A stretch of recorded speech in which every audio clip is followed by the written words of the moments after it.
Taiwan వివాదం కొనసాగుతోంది. Taiwan వ్యవహారంలో ప్రశ్నించినటువంటి జపాన్ మీదకి యుద్ధ నౌకలు, యుద్ధ విమానాలు పంపించి బిల్డప్ ఇచ్చింది J-15 పంపించి చైనా.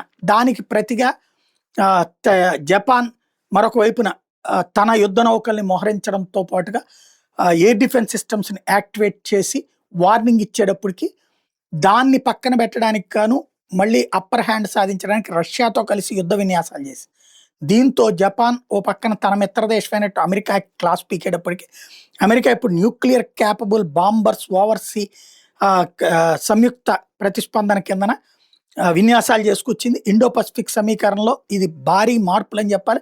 అమెరికాకి సంబంధించినటువంటి అణు సామర్థ్యం కలిగిన బాంబర్ B-52 B-1B రకం సీ ఆఫ్ జపాన్ మీదన ఫైటర్ జెట్లతో కలిసి భారీగా పహారా నిర్వహించినాయి.